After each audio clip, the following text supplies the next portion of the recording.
Welcome back to the Jeremiah Show. My special guest today, Lawrence Juber, guitar virtuoso. He's world renowned. He's a Grammy winner, times two, and has over 30 albums. Played with Paul McCartney and Wings, and is a session guitarist, so much more. We're having a great conversation here, and you're just in time if you're just joining us. I'm going to ask about his latest album. So it's A Day in My Life is the new album, and it's a collection of a dozen of Lawrence Juber's Beatles arrangements. It was recorded in London's famed Abbey Road studio too. All right, I think most of you have probably heard of this studio. If you haven't, we're going to talk about it a little bit. So, Lawrence, you were 13. You were living in North London, and then the Beatles changed the music world forever. Actually, You I mean, I was 10. 10. Because It's hard to I add a think I years. was 9 when I first became aware of the Beatles because Love Me Do came out in October of 62. But the year of 1963, unlike in America where you had like the Ed Sullivan moment, we had basically like an entire year of this cresting wave of Beatlemania. So we went through Please Please Me, From Me to You, summer of 63, I'm 10 years old. She Loves You is like, number one for weeks. And then in early November was when the Beatles played for royalty. It's that show where John Lennon made the wisecrack about, rattling your jewelry. And my dad had wanted me to play the saxophone. So I kind of grudgingly agreed that I'd learn clarinet in school, but I made sure my name was at the bottom of the list. So they ran out of clarinets before they got to me. And on my 11th birthday, there was a guitar and, at the bottom of the bed. And I think because the Beatles had kind of become such a big thing so quickly and were being accepted by royalty, they went from being a hooligan band to being something that was really legitimate. I think that was enough to make the guitar kind of more acceptable. And then I just never put it down. And I had a few lessons. I taught myself a lot. I learned to read very early on. There was a local band leader who started taking me out on weddings and, kind of functions like that. And I learned a lot on the bandstand. Then I started playing in top 40 bands and started studying classical guitar because I needed grade level on an instrument in order to study music because I was really fascinated by music theory, and the combination of the guitar and theory. And I was and still am a terrible piano player.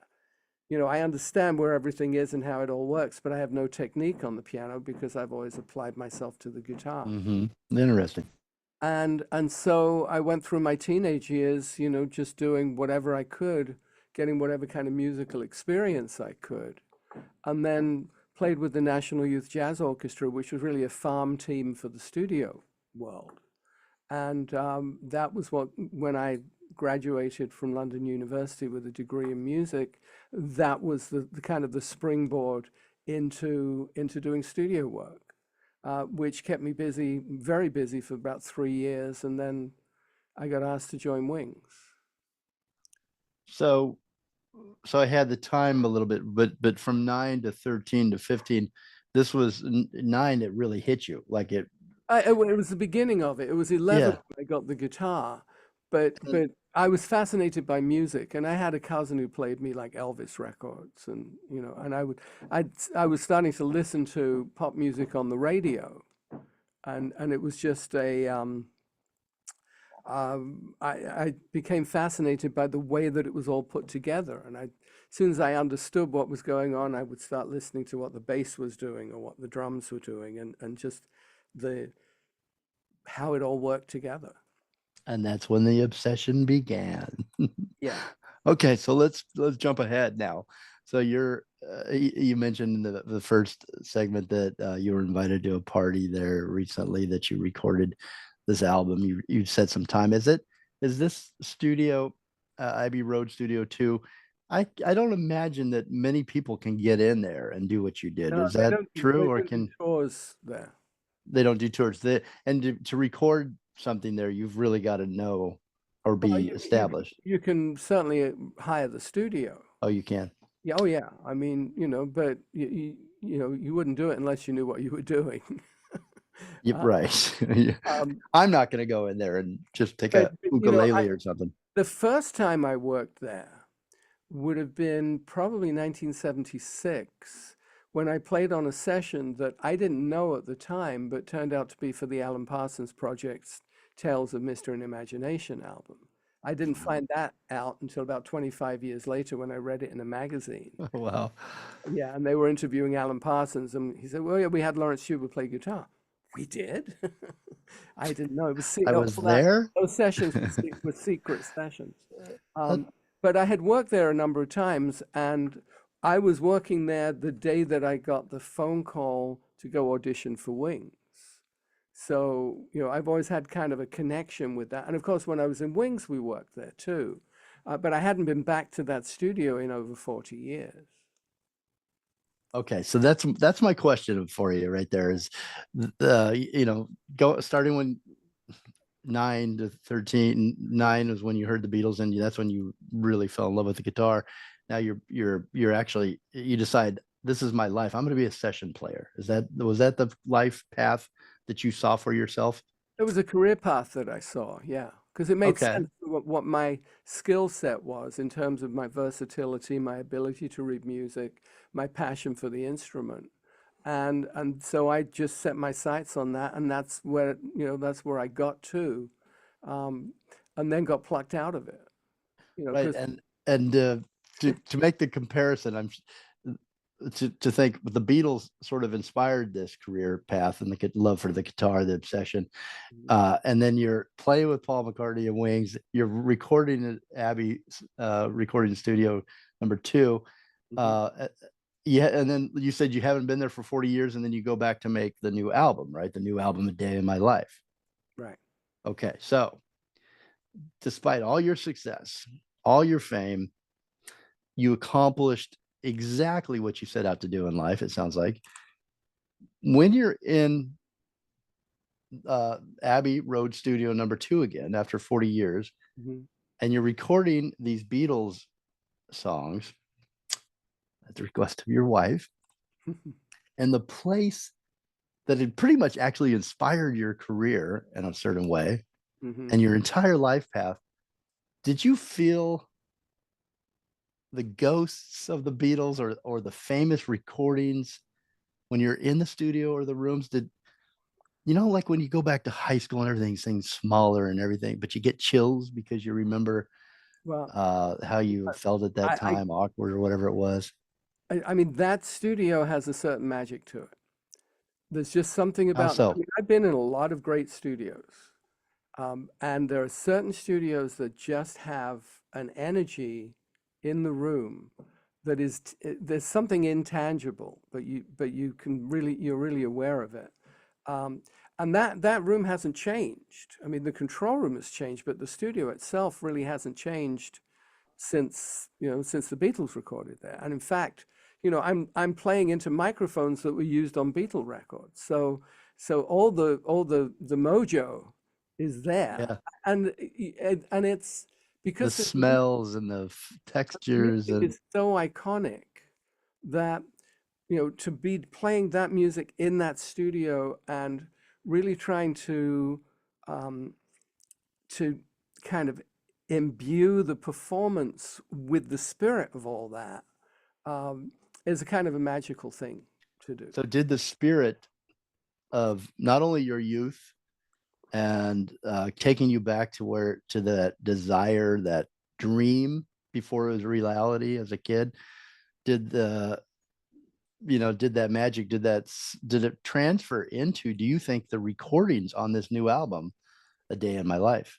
Well, I think that all of it is kind of condensed into that, but it's a continuum. I mean, it wasn't like that was kind of an ambition fulfilled as much as it was an opportunity that was fulfilled. Um, and and I think that just I'd like to think that some of the magic of the studio was captured in the recording. Um, in the same way as almost anything that was done there. I mean, the Billy J. Kramer record, was recorded in that room, and you hear the sound of the room. You can hear it in the drums. You can hear it Oh, in interesting. the way in which the music coalesces. What is the So, sound of that room? Does it have can you put a word on it, a description no, not that's really. unique? No, But it's it's a just the whole. characteristic. It's a characteristic of great recording studios. I mean, whether it's I've done a lot of recording in Capitol Studio B, for example. That has a particular sound to it. What is now East West, but was originally Western Studios, where Frank Sinatra recorded My Way, for example. I mean, the big room there just has this amazing kind of resonance to it, and so when one is working in an environment that was so tailored to the highest level of music making, you kind of feel yourself rising to that level as much as possible. Yeah, got it. Finger. Okay, I'm going to ask you one last question before we take a break, and you may have already answered this. When I was thinking about the recording studio and what it must be like, I started thinking about wine. So, like, similar to how a good wine improves if stored in the proper bottle, if stored in the proper cellar. Do you think a recording studio can influence the outcome of the musical outcome? I think that it makes a difference. I mean, it's sonically because whatever their microphone locker is, and Abbey Road has one of the greatest in the world. Um, the recording console, just not just the room itself, but all the equipment and everything else. But it's funny that you mention wine because one of my obsessions with guitars is wood, and I often have compared different kinds of wood, whether it's Brazilian rosewood with like a Cabernet, or Indian rosewood with Merlot, or other spirits, maple with vodka, for example, Koa with a single malt whiskey. I mean, it's one can kind of get into these arcane kind of discussions about this stuff, but every element makes a difference. Even like the humidity can make a difference to how the music sounds because the air, you're moving waves through the air. And I remember just very briefly that one of the great engineers, Danny Wallen, had told me that he recorded Leo Kottke at Paramount Studios, on the movie lot.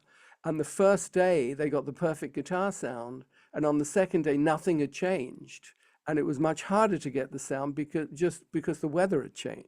And it's like Wow. there are certain things that there are those intangibles too. So Well, that but you just want the music gods to smile on you. yes. Yeah. And I want to leave everybody with that thought. While we go to break here, we listen to some more of your beautiful music. We'll be right back. I'm with the great Lawrence Juber. He's my special guest today on the show. He's a two-time Grammy winner. He's a world-renowned guitar virtuoso. I'd love for you to go check out his website and his music, which you're listening to again throughout this program, lawrencejuber.com, and you can find him and follow him on all the streaming. I was just on Spotify before the show, I said, and started following Lawrence and looking at all his albums. It's one of my new favorite, may I borrow it, obsessions is acoustic guitar. And this is where you want to start with your library. Lawrence Juber. We'll be right back. Don't go anywhere.